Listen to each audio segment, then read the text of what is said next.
Alright, I extended the homework. I'm sorry guys, sometimes I get busy with some stuff. So the thing is, even if I didn't extend it on campus, that's fine, like don't worry. We're gonna, like you can still submit, like I would accept late submission. So we have been like working, introducing SAP 2000, ETABS and all these stuff. All these is just the tools to allow us to do structure analysis for buildings. And the idea from all this is that we want to get to the point that we can do structure analysis for tall buildings. So first I taught you the tool that we are going to do structure analysis with. But the thing is, to design any building in the world or any structure, we have to come up with a structural system. And if you guys remember, I have been talking occasionally about different structural systems. And if you guys also remember, we talked about that there is a gravity resistant structural system and there is lateral load structural system. Like if we have a building like this, like let's say this is a multi-story building, something like that. And there is a lot of floors, let's say this building is 60 story or something, and this is columns. So our loads in this building, like let's say there's a bunch of dead loads, bunch of live loads, flooring, machinery, whatever, all the loads. As soon as the loads is going towards the gravity, that's it's called the gravity loads. Rain, all these are going down. Like it affect the structure, like it going in the negative Z direction. All these we call gravity loads. Roof life loads, rain, snow, all these are gravity loads. So these loads need a structural system. It's called the gravity resistant structural system. And that's when we talked about the design of this slab system. This slab system can be, as we talked about, do you guys remember the systems of the slab? We talked about solid slab. We talked about flat slab. We talked about waffle slab. There's something called panel beams. There's something called ribbed slab. There's post tension slabs. There's many slab systems. And actually there's some people come up with different systems. Like there's hollow core slab, there's voided slabs, there's a lot of slab systems. And these slab systems only resist the vertical loads. Dead load, live load, rain load, snow loads, all these loads that comes, that goes in the gravity direction. So, and this system is local. It's only effective in the story level. It doesn't affect the whole building. Let's say, for example, you were designing a building and somehow you messed up your calculation and you design this bay incorrectly. Like for example, this beam should like the beam that should be here or the slab thickness that should be here is 20 centimeter and you did it 15. And then this building got loaded and the factor of safety exceeded and this beam failed. Is the whole building is gonna fail? No. The thing is, you are gonna have a local damage here. And you can repair this local damage because this system is local. Like this might not affect what's gonna happen, okay? Because that is a local thing. Sometimes you are in a building and you see cracks in the slab or something, and the whole building is fine. So all you are gonna do, you are gonna bring people to fix this crack with repair techniques that are already out there because that's a local damage. But what? This is still like a local system. So what we are going to talk about today is the lateral load resisting systems. What if you have a seismic load? Usually the seismic load, what examples that you guys know for a lateral load that can affect building? Yeah. Lateral loads, wind, seismic, impact loads, explosions, because that's pressure, vibrations. So all these are lateral loads. So what is the difference? We're going to focus in this class on seismic, but I want to know, do you guys know what is the difference between seismic and wind? In terms of how the load is getting generated and affect the buildings? Yeah. Well, The wind is like the mass is affecting directly the structure. While What the mass? size, the wind mass, like the mass of air. Okay. Is hitting the Perfect. structure, and seismic is more like vibration that's from the foundation, so it affects, it accelerates the structure from the base. Excellent. Yeah. Different levels of frequency, and usually earthquakes creates more torsion. Well, they both can create torsion. Depends on how the building geometry is. But yeah, their frequencies might be different. Like this building might have wind every day. Seismic happen every many years. So that's because seismic, we call it seismic, is a low frequency, high intensity load. Wind is a high frequency, low intensity load. So let's see how this has happened. Seismic start from the ground and then impact the structure. What happened is there's something called epicenter, which is the center of earthquake, happened somewhere. Let's say this is the epicenter of the earthquake, where all the waves keep propagating through the soil to the whole area until at some point this waves that happen in the soil dissipate and die, right? Then this building is gonna catch what we call a ground motion. So this building, for example, at a specific time t, is gonna have this ground is gonna move this way and this way with an acceleration. We usually record them that way, time versus ag, the ground acceleration, and it is something, for example, like this. And it starts small and then goes big with a peak. Maybe it has aftershocks or something. So that's what happened during an earthquake. If the ground is shaking, so you're building, the foundation is gonna be shake. And our problem is when the foundation shake, we have a high mass components here that is gonna shake with the building. So your slab, once you shake the foundation, your slab are gonna be thrown away, and it's gonna cause bending moments and shear force on your columns and your lateral load resisting system. My problem is these masses are really heavy.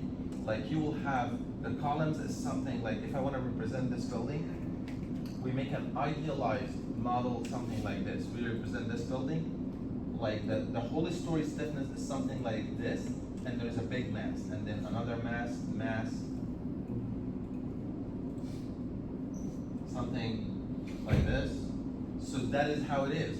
When ground acceleration happen, these masses are going to be thrown away, and it's going to cause a bending moment on these columns and shear force on these columns. So that's what happened when an earthquake happened. When wind happens, there's nothing under the soil. The whole wind is above the soil, and what happened is, like, there will be some pressure. The more that you the more that you have a surface covered, not open, and the wind is pushing it, the more wind the pressure that you're gonna have. Like, let's say that you have a building 100 story, but this building is open. There's no facade, there is nothing. The wind is gonna pass like nothing. It's gonna go around the opening. But once you make an obstruction for the wind that cannot pass, it's gonna apply a pressure, and this pressure is something like this. It's lower down there and it goes more up, and this pressure keep pushing this building that way. So that is the wind load. So as you can see, wind loads are something, or lateral loads in general. Oh, I forgot to bring the notes, so I'm gonna improvise. But also, something that would be different in the case from like wind and earthquake would be that wind generally do more damage around the corners because of the sharp surfaces. Well, every hazard has its own characteristics. Like wind can cause damage in a specific way because it's a different hazard with different characteristics. So it can cause damage to the facade, it push the building and make bending moment. It has multiple things, and there's vortices that make more pressure in some areas than areas, so it depends on the geometry of the building and the wind characteristics itself. Same thing seismic. Seismic cause huge damage, brittle damage to your beams, to your slab. And the thing is, most of the damages are brittle because it's really a lot of movement. If you are not designing your building for that, like sometimes a soft story happen here because of the seismic. So there's many things can happen. So you cannot fully compare the damage from one load with another load, because everyone has different characteristics. So you have to study everyone separately. All right. Okay. So what I wanted to show you that the lateral loads is something like this. You have your building and it's pushing that way. Okay. So the only components that can resist the lateral loads is your columns. And actually, the slab doesn't resist the lateral load. Yeah, the slab and the beams can provide frame action that can help in the seismic load, but we usually use the columns and the shear walls to resist lateral load. Like, let's say that we have a shear wall here. All this is a shear wall. And you have a seismic that way, so you have to overcome the stiffness of this shear wall so that you can bend my building and make like this. So the more that you put more stiff elements, the more that your building is going to be more strong to resist the lateral loads. Okay, so let's agree that we have a lateral load resisting system, and I put an example of a shear wall. However, there's many systems out there that we're going to learn in a few minutes that can resist this lateral loads. But what I want to tell you right now, that the lateral load resisting system is a general and protecting the whole building. It's not local. It's not one story. And if this shear wall failed, your whole building is going to fail. And if one column failed, maybe your whole building, depends on how important this column, your whole building may fail as well. Unless you have a lot of redundancy in your building. Sometimes you see building like a stand by itself and the foundation is not touching the soil. But this means that the building is very strong at some point, and it might fail at some point because of these columns, like the one that happened at the surf site. One middle columns fail, the whole building collapsed.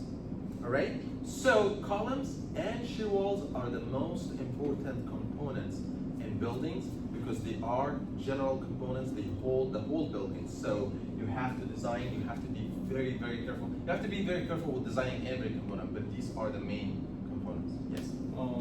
For shear walls, do we usually put the shear walls like near the center of rigidity, or?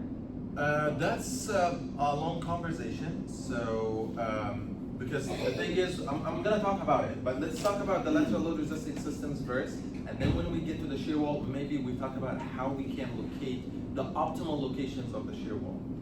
Okay. All right, does anybody have any questions?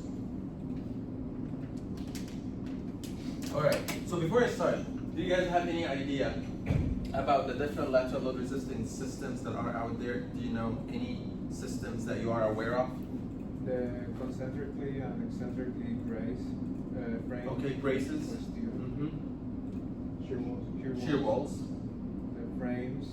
The frame action can help in resisting lateral loads. Like if you have a column and a beam, but the thing is, this beam with the column need to be framed. Like this beam, if a simple beam is not gonna, and how it's gonna be simple beam? If your reinforcement is stopping here and your reinforcement is stopping, that's like a simple beam. The thing is, you have to design this in a specific way that can resist bending moment. So when you push this can resist the bending moment and can make like something like this, or it's gonna fail. So it have to resist bending moment. By the way, column resists lateral loads, but the resistance is like very low.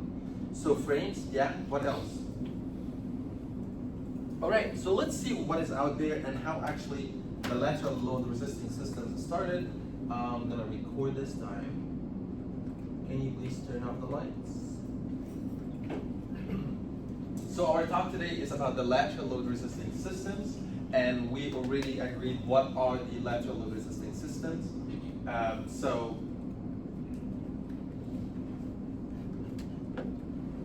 All right, so I'm gonna talk about the historical backgrounds about tall buildings because that's what triggers the topic of the lateral load resisting systems, and what lateral load resisting systems that are out there, how to choose them, and actually we are gonna conclude with the project. So I'm gonna talk about the project at the end. So talking about historical backgrounds about the lateral load resisting systems, it started in the 1885 when William Lateral introduced the steel columns and the frames as a modern construction material. So that's when we started to have more high-rise buildings. So Lateral built a 10-story steel tall building, and it's called Home Insurance Building in Chicago. This is one of the first high-rise buildings that was introduced at that time. And then the use of the steel start dominating this construction industry. Then in the 1930s, the Woolworth building in Manhattan was first to reach the 60-story. This building is still in service till now. So then the beginning of the 20s, more tall buildings start to show up, and actually big brands start to use them as an advertisement, like Chrysler building with 77-story buildings. And after World War II, there was more need for space, so it's rather than expanding horizontally, they start expanding vertically, especially in the big cities because it's very expensive, like New York. The land is very expensive, so it's rather than like using mostly in cities, we expand vertically because the land is more expensive than the urban areas. So that table shows actually the current records for the most tall buildings in the whole world. And this is actually most of them. This one was under construction since 2013 and then stopped for political reasons. It was supposed to be built in Saudi Arabia, and I believe they started the construction, but the cost was really more than what they were expecting. So Burj Khalifa is like the one that is still the tallest building in the whole world. I believe it's, how many stories? I believe 110 or 150. Anyway, so I was about to talk about this buildings, like because it was like very special. It's like a needle. And by the way, most of the tall buildings, when they are really tall, they start with like big at the bottom, and then they go smaller at the end. The height was about to reach 1,000 meter, which will break the boundaries and make new record in the tall building. Burj Khalifa is like 860 something. For lateral load resisting systems, structural engineers should choose the most efficient structural element to resist the gravity and lateral load. Like sometimes there is some rules, I don't want to say rules, but there's some, like we say, like if your building is like 10-story, use this system. If your building is 20-story, use that system. But this is not a requirement. It is just like this is more cost effective. However, sometimes the clients doesn't want cost-effective components. Like there's some systems, they look ugly. Then the client is like, I don't care about the money. I want my building to stand out. So I don't care about the money. So you choose a system that is more expensive to meet clients' needs. All right. So that's what I was saying. However, ideal design conditions are rarely present. The structural engineer must accommodate certain restrictions, either architectural, either owner demands, and all this stuff. The efficiency. When you say, like, if you want to say, oh, I designed this building really good. Like, how do you know that you are a good structural engineer? When you come up with a system, a structural system, with a weight per unit floor area that is the lowest, that you come up with a system, and when you calculate all the weight of the concrete that you use and divide them by the square area of the building, it is less than other systems. Like, okay, I'm gonna choose, for example, same thing by the way for gravity loads. If you choose solid, flat, and waffle, every one you have to come up with the weight of concrete per unit area. The least one is the one that is most effective or the most efficient because you are reducing the cost. However, this cost should not include the material but also the labor as well. So once you finish, you include, because the solid slab, the labor is more expensive. Like per square foot, for example, solid slab maybe $20 per square foot. Flat slab is gonna be $10 per square foot. However, here I'm gonna use double the material. So in total, your efficiency as a structural engineer is gonna be compared by the weight per unit floor area. All right, so let's talk about the lateral load resisting system one by one. The first one that we have here is the rigid frames. Rigid frames is one of the oldest and the most used lateral load resisting systems in low-story buildings or high-rise buildings that are 10-story or something. So rigid frames connect the columns with the girders.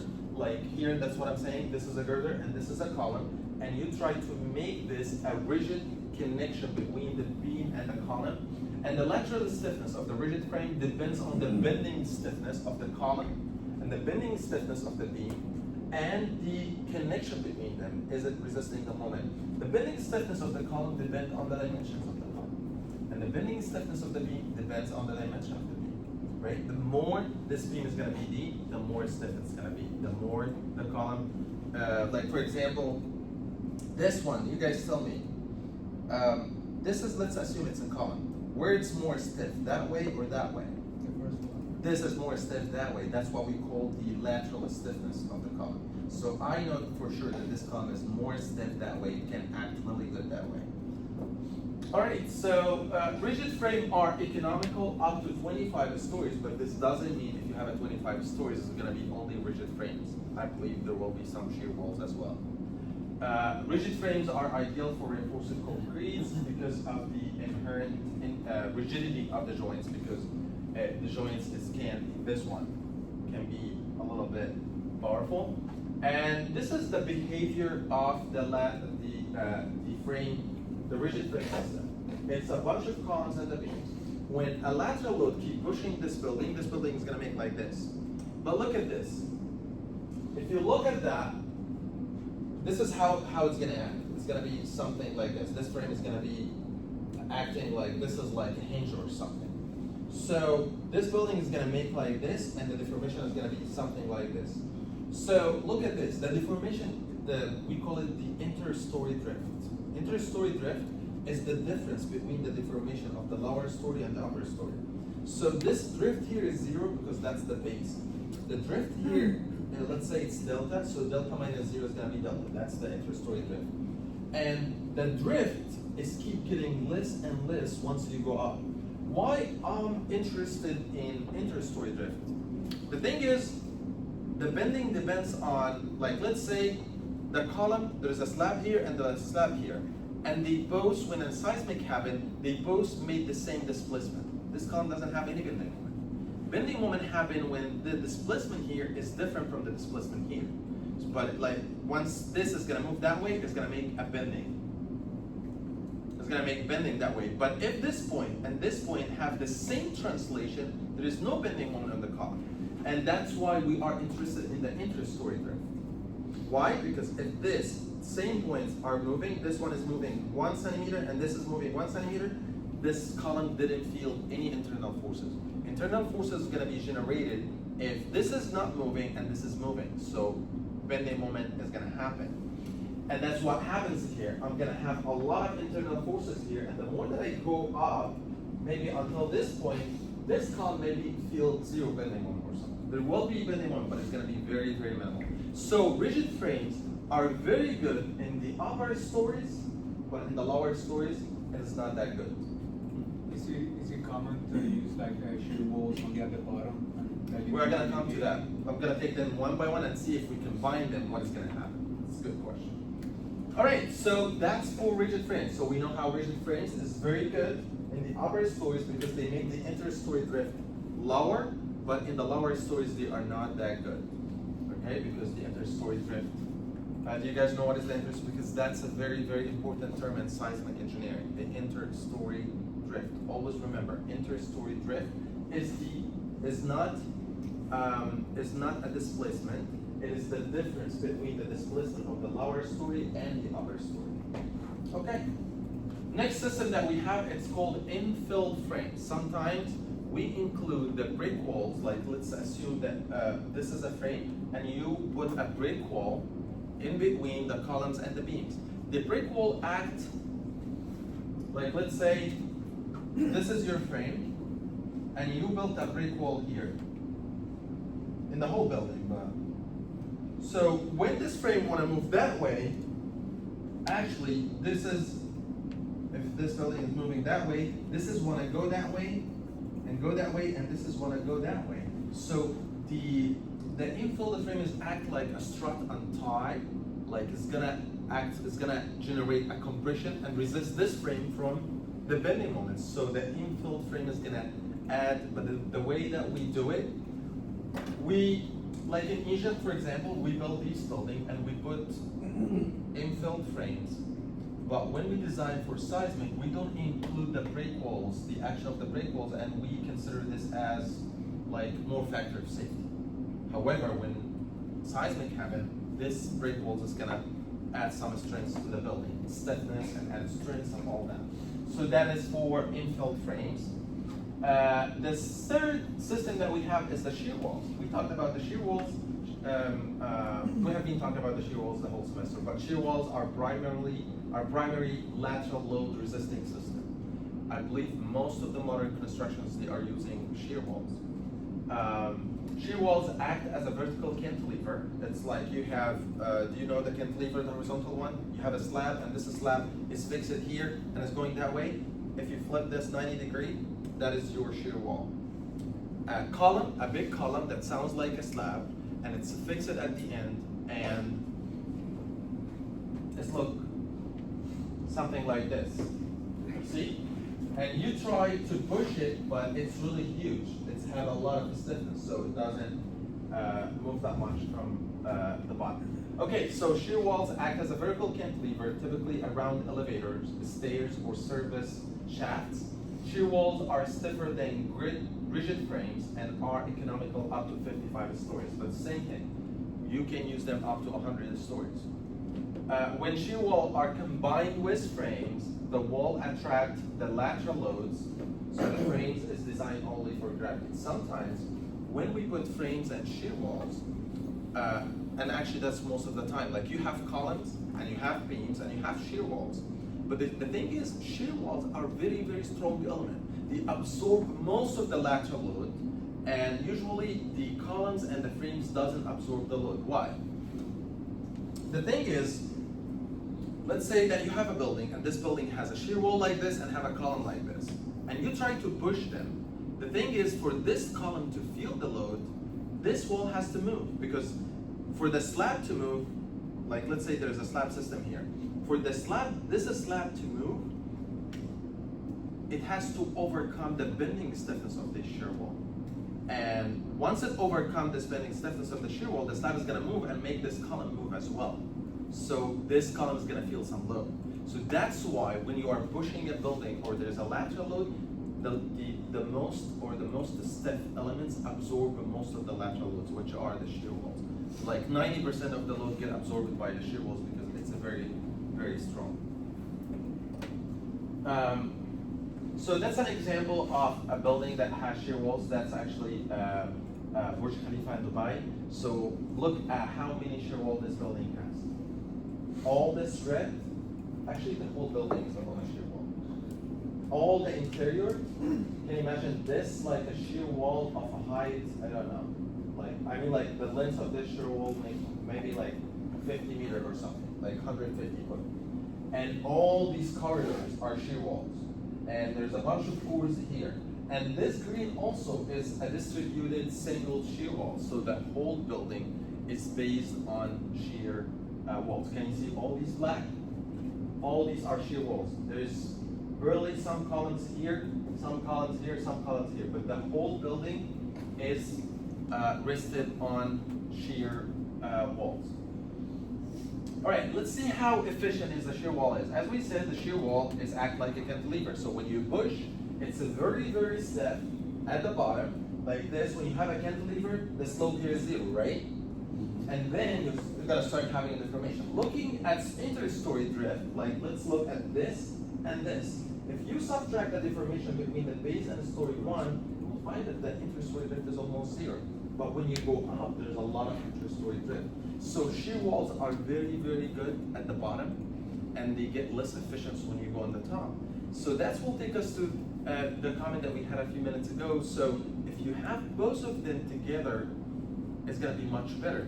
Because the thing is, if you have frames and shear walls is gonna be better down, and frames is gonna be better up, and they are gonna enhance each other. So this will take us to the second system, or the fourth system that we have, which is the shear wall frame interaction. Shear wall frame structure is a combination of shear walls and rigid frames. The structure is constrained to adopt a common deflected shape. The thing is, it's bounded by the deflected shape of the shear wall and the deflected shape of the frame. The shear walls will dominate the lower levels, and the frames will dominate the upper levels. So it's gonna be something like this. Like if you have a shear wall, and a frame. So this is how the shear dominated displacement and the bending dominated displacement by the shear wall. When you combine them, you are going to get really good results.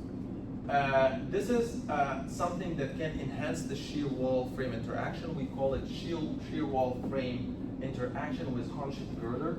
Like, we make this connection between the frame and the shear wall much bigger so that the load they can transfer to the frame system. There's something called the outrigger system, which is one of the most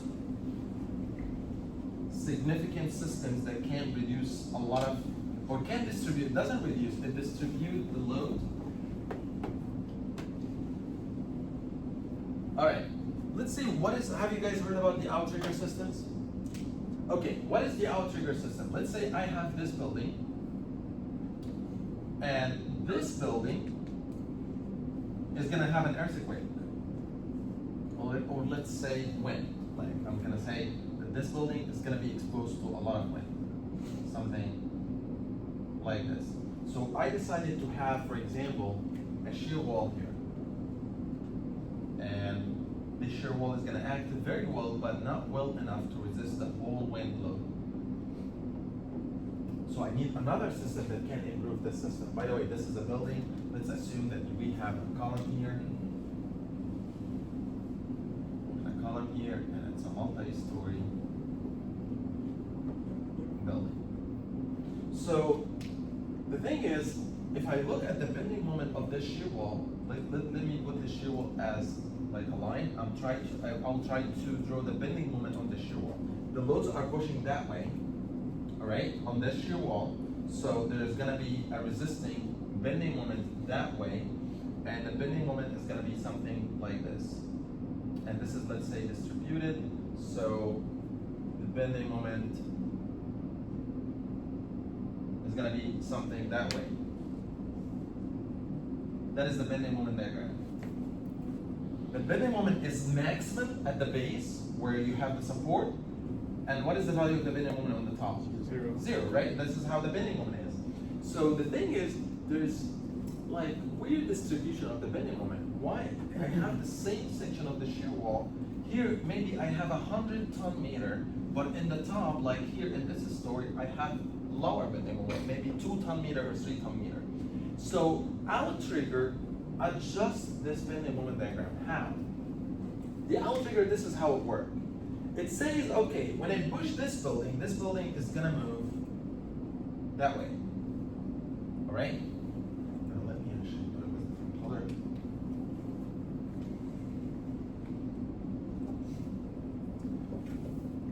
When this building getting pushed, this is, for example, the deformation shape. This building wanna move that way. Wanna come that way. So, and the shear wall is gonna make something like this. The shear wall is gonna like move that way. So outrigger works that way. Green. You make a very, very stiff element, for example, at the top. And it's like, for example, a deep beam or something. And this deep beam is gonna look like this. And it's like putting a cap on top of the shear wall. And when the shear wall wanna move, this cap wanna move. So what are you gonna do? You are gonna tie this deep beam with the column here, and the column here, and the column here, and the column here. So this acts something like this. This is my shear wall. Sorry, this is my outrigger. That's actually, it's called the outrigger.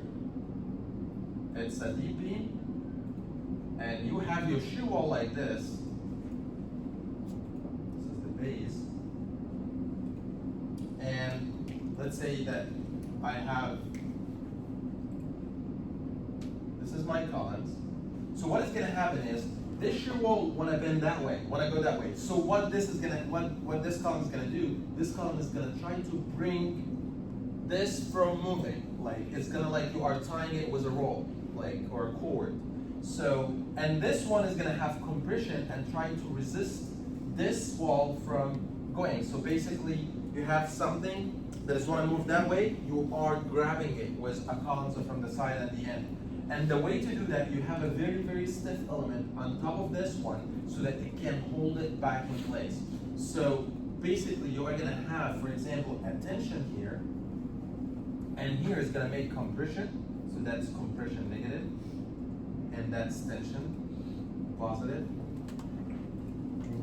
And that's act like something like this. It's gonna make a counter bending moment like these.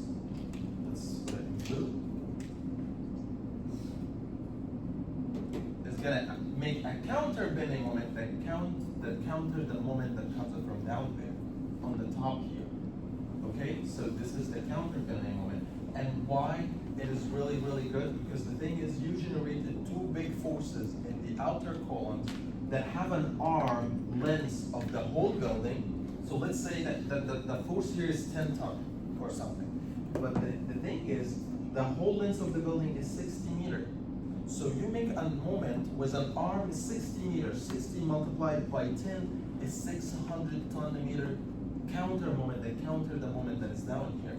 So you still have the same bending moment, but your bending moment diagram is going to be shifted. So it's going to be shifted with the value of the moment that these two ties, strut tie, develop, and you are going to have something like this. So that is what is the outrigger do. By the way, it is the same bending moment diagram, but we shifted it. Why? Because you put a concentrated moment on the top.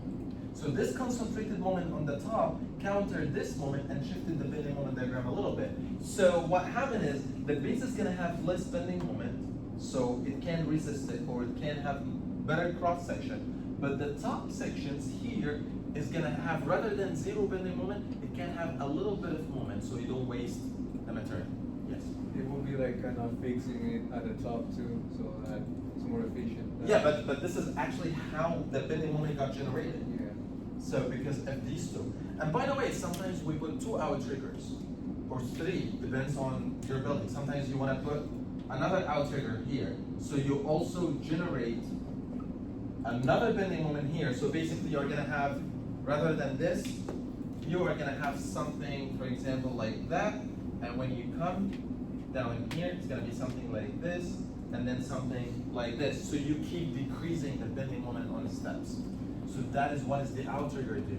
But the whole thing depends on how you make this story stiff, or how you can make this column act like a strut and tie, and how you can transfer the load to this column. And by the way, you can transfer not the load to one column, you can transfer the loads to all the perimeter columns to work with you, not only one. For example, look at this. Let me. You have a question, right?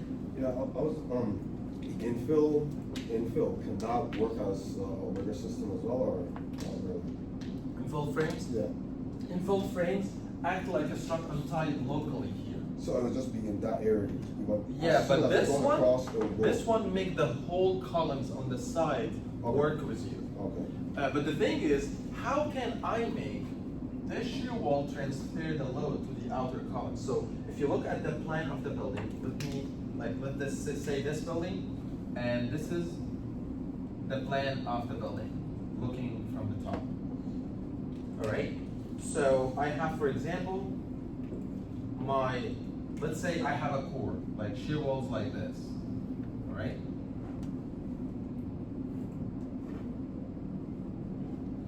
And this shear wall is taking all the loads. So you can say, all right, I'm gonna make an outrigger. The thing is, this shear wall is act separately. So what you want is, you want like to have an outrigger that can make this column at this joint, and this column at this joint to act as a strut and tie, and resist the external bending moment with a generated bending moment from the outrigger. So what you are going to do, you are going to make a very, very stiff deep beam here that can take the load from the shear wall and transfer it from here. I don't want to say transfer the load, but it's connecting the shear wall with the columns from the outside. Because if you don't have a strong connection, this column is not going to feel anything. Because what we are trying to do is that we are trying to restrain the deformation here with the deformation of the two outer columns. But sometimes these outer columns is not that good. It's very, very small, and you want more columns to work with you. Like for example, you want this column to work with you, and this column to work with you, and this column, and this column, and this column. Because the thing is, one column is not enough. So what we can do is this, we make another deep beam here, something like this. And the thing is, this deep beam trying to pull the column is the column is say, oh, I'm attached to other column with a very, very stiff beam. So it's either you pull all of us together, or you're not gonna pull anyone. Because we have a very deep beam here on the other side. Let me draw a 3D of this. Like let me draw the other side, something like this. So you are gonna make another one here that attach all the side columns together that are here, and we call this belt. Same thing, you are going to do it on the other way. So basically you are going to have something like an I-beam. That's what you're trying to do. Rather than having one web, you have an I-beam that work with you. So basically, this column and this column is not going to act alone. If you want to actually me to resist you, you have to connect me with all the columns. So we either all move or nobody's going to move. Right? And so that's what happens here. All right, how about the other side? The other side, same way. You can make an outrigger here. That is called the outrigger. Okay, this wall is the wall. Let me, before I do this. This core, when you have seismic, like let's say you have a seismic load that way, this part of the wall is the one that is very effective because that's the part that has most of the stiffness. These two pieces is not that stiff. They mostly not contribute as much as the wall that is bigger in the direction of the seismic. But if you have the seismic that way, this wall is not as stiff, and these are the two that are acting and very strongly resisting the seismic. So if you put your outrigger that way, your outrigger is mainly to resist the seismic in the X direction. But if you put your outrigger with this shear wall, that is called the outrigger. This outrigger is resisting this load, not this load. It's gonna contribute to this, but not as much as the one this way. So you can do the same thing here, and you make something like this and something like this to connect all the columns, and same thing for this shear wall. And right now you have an outrigger in the X, two outrigger in the Y direction, and you have it built around your building. You will tell me, oh my God, I'm gonna close my whole building just for an outrigger? Yes, sometimes we close a whole story just to build an outrigger, a very, very stiff element that can actually reduce the internal forces in the structural system. So that is the whole idea of the outrigger system. So the connection between the columns and the D-beams, will they have to be rigid connections? Or? Absolutely, yeah, it's gonna be huge. Okay. Yeah, but the thing is, when we don't close that stories that much, yeah, you build the outrigger, but you make some opening inside the story so that you can move around the outrigger, and they use this outrigger story for service, for cleaning, for storage. Sometimes they put mechanical equipment, they put chillers for AC. They use it somehow. And actually the way they get designed and the way the openings is done is to serve the whole serviceability of the building, so they don't waste stories. Yes? I was just thinking, if you had more than one core, could you do an outrigger from shear wall to shear wall? Yeah, actually when we plan the locations of the shear walls, we plan them in a way that they can be integrated with an outrigger if we plan to have an outrigger. Like, it's better for this outrigger if this column is shear wall, that is gonna be a hell of an outrigger. This one, like if you have a shear wall here, and a shear wall here. Because the thing is, this column is already really stiff. Can you imagine you have here a D-beam? You are trying to make a D-beam so that the story can be stiff, right? And this D-beam is the length of the whole story. Can you imagine shear wall is like a D-beam with the length of the whole building? So if you have a shear wall here, it's gonna be amazing, all right? The way that we are trying to do it, we are trying to make this shear wall feel not this thickness. We are trying to make the shear wall to feel like she has a length of the whole building. So the more that you close the gap here, the more that this shear wall is gonna be more stiff. So let's say this column dimension, the more it's bigger, the more the outrigger is gonna act better. Because the thing is, you are trying to close these gaps. All right, we are trying to make this to feel as like a one shear wall, rather than having a width of 3 meters to have a width of 60 meters. All right, so I basically explained all this. Oh my God, we spent a lot of time. Okay, so outrigger. Sometimes, by the way, the outrigger sometimes can be a truss system. Look at this. Can you see this truss? All what you need is just a stiff system. This stiff can be beam, can be truss. You just need a stiff system that can translate the load. So look at this outriggers. Look at that. So you have a shear wall here, for example, and this shear wall is gonna transfer the load to the column here and the load to the column here. By the way, can you see the openings that I was talking about? Same thing. So this two outriggers is resisting the loads that way. These two outriggers is resisting the load that way. This is how they look in the structure. You are gonna have, for example, shear wall like this, and this is the outrigger, and this one is called build. This is called outrigger, and the one that's surrounding the building is called build, and this is how they look. Sometimes they are like a truss system. But right now you'll understand how this is look like structurally. This is the same drawing that we tried to draw. The original bending moment was something like this, but once you put the outrigger, this bending moment got less, so it got shifted a little bit. If you have multiple ones, you're gonna have multiple drops. Like you're gonna have a drop here and a drop over there. So if you have multiple outriggers, there's lots of research has been done in this area to locate the optimal location of the outrigger.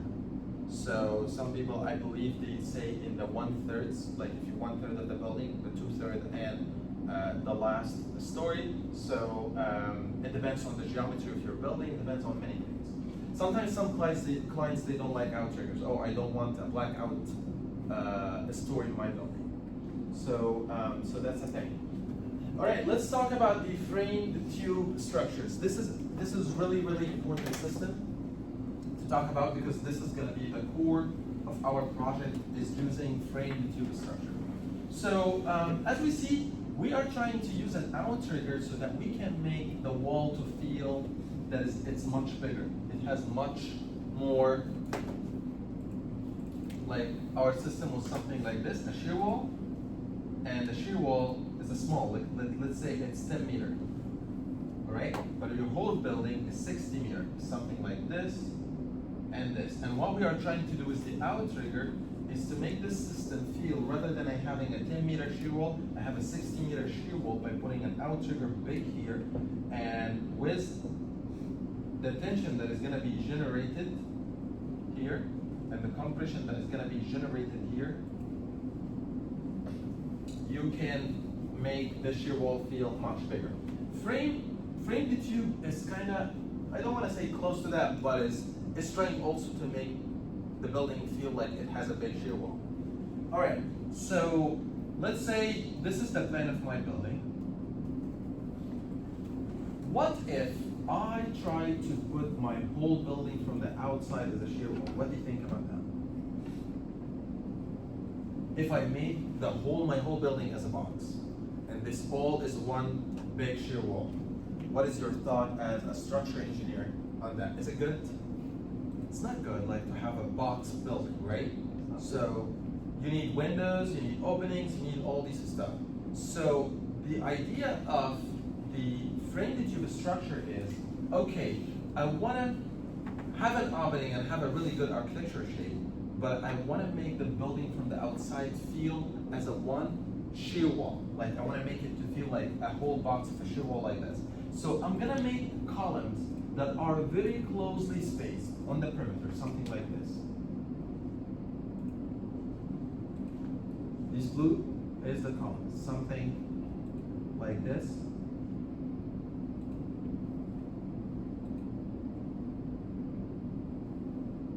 And I'm gonna make them, the spacing is very close, and I'm gonna connect them with a huge beams.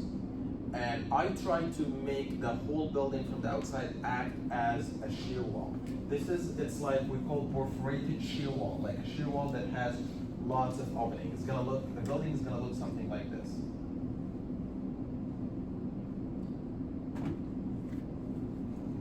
Columns are very, very closely spacing, like this.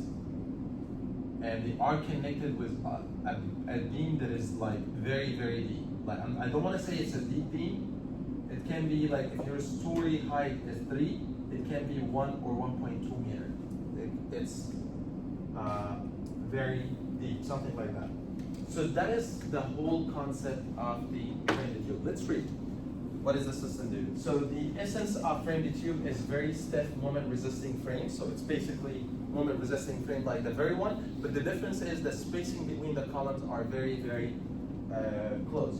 The frames consist of closely spaced columns, typically 1.5 to 3.5 meter, tied together with a horizontal deep spandrel girders. This close spacing must be interrupted at the street level with the use of a transfer beam. I'm going to talk about the transfer beam. I talked about it in lecture before, but we can talk about it one more time.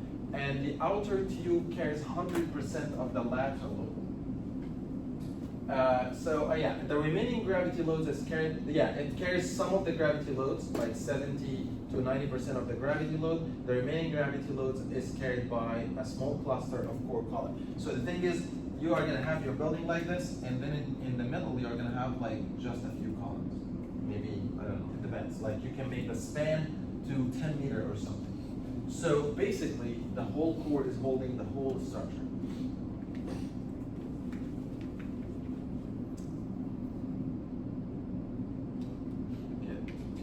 Yeah, so let's talk about this system and how efficient this system is. The problem is, let's say,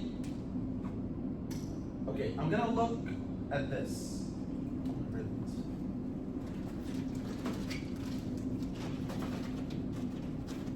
I wanna look at this side. All right, when you have a seismic that way, which side is resisting the seismic load? This one and this one. Because these are the two stiff sides. It's like same thing like we have here. This one, if it's pushed that way, it's more stronger, but it's less stiff that way. Okay, so let's look at this side.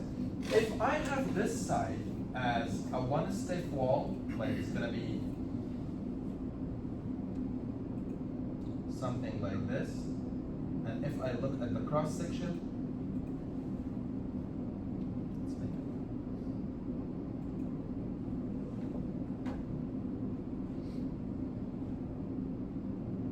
I'm assuming that this is a solid section. It's not like a distributed column. Like I'm removing this side and I'm putting one big shear wall. So when the system is going to be exposed to lateral loads, like there's lateral loads are pushing that way, what is going to happen? Bending moment is going to happen on this section, right? It's going to have a bending moment. So this is going to resist the bending moment. So if I draw the stress strain curve, there's going to be something. You are going to have a tension that way, and you are going to have compression that way. Like this one is going to have tension, this one is going to have compression, and this is the stress strain curve, right? The more that you go to the neutral point, the more the stresses are zero. The stresses are maximum here, and it's positive tension, and the stresses are maximum here, and it's negative compression. If you have this system as a frame to tube structure like this, so this system is going to be converted to a bunch of columns and connected with beams. So what is going to happen if you look at this system from the top? You're going to have column here connected with a beam.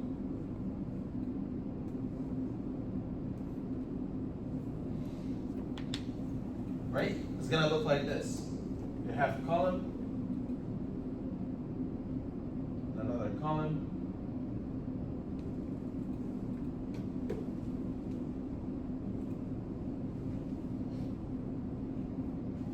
and the are connected with beams. So if you look, it's gonna be something like this.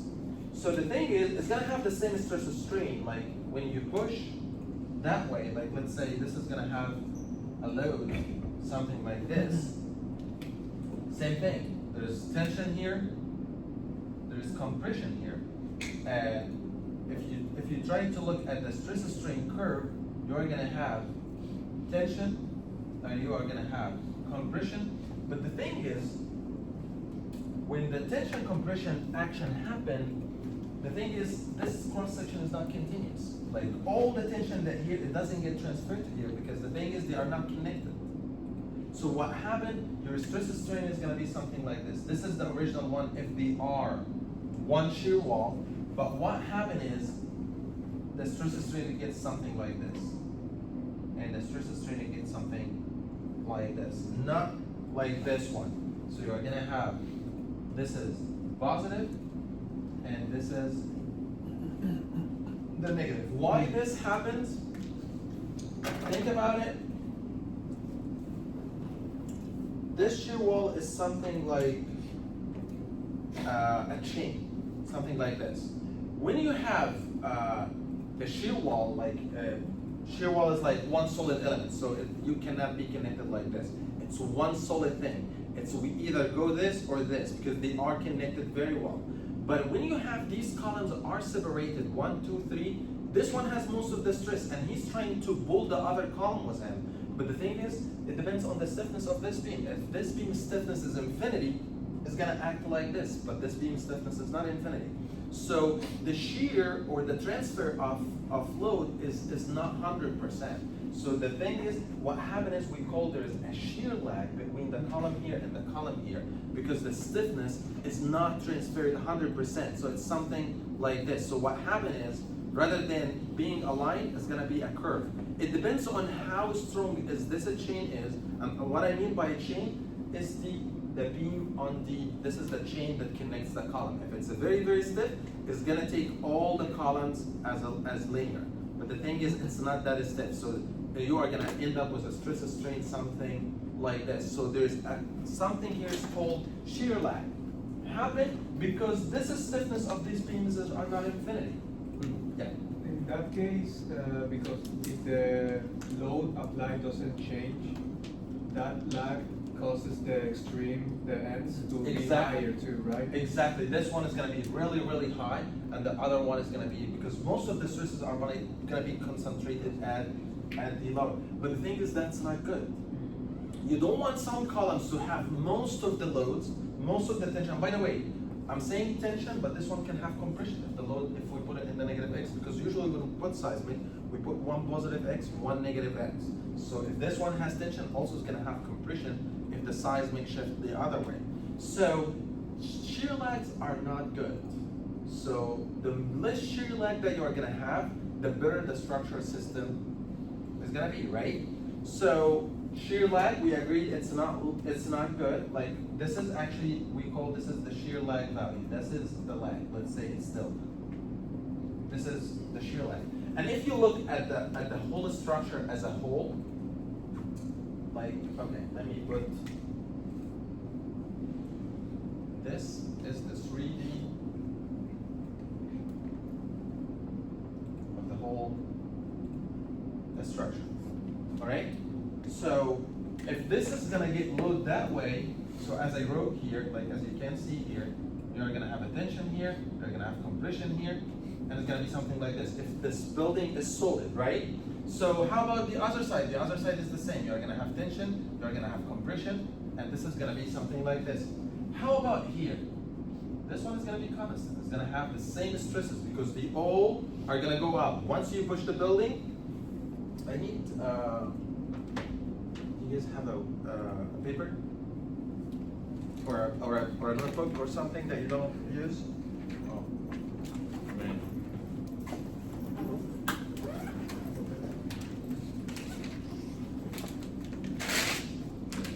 The notebook is better. All right, so this one, if you push that way, like let's say this is this side, on the other side, if you push that way, all these sides is gonna have the same stresses. All these sides are gonna be under the same tension. And if you push the other way, like it's the same thing. So all these are gonna having the same tension when you push that way. So this is gonna be something like that. And also this is the same thing. It's gonna be under the compression. So if you wanna draw it, it's gonna be something like this and this. This is negative and this is positive.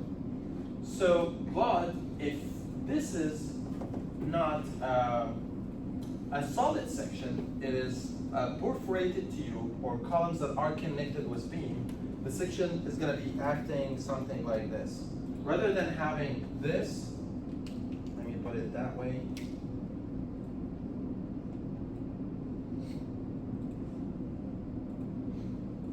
This is going to be something like that, and then there is some shear lag is going to happen, and same thing, shear lag is going to happen. Same thing over here.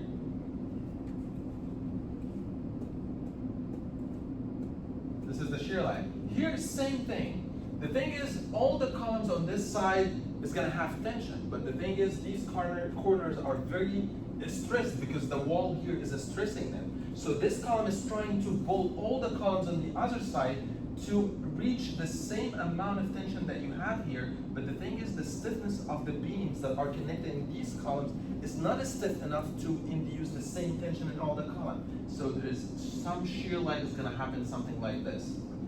Because this is the most stressed one and this is the most stressed one. And we are trying to pull all the columns on the side to have the same tension, but the thing is, this beam is not stiff enough to induce that tension. So there's some shear lag is going to happen here.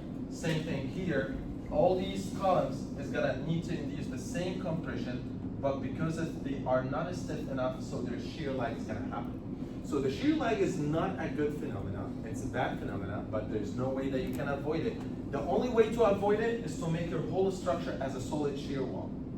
And even with that, this one can have a little bit shear lag, but let me not talk about this right now. So the only way to avoid this is to make this as a solid section, but the thing is, I can't.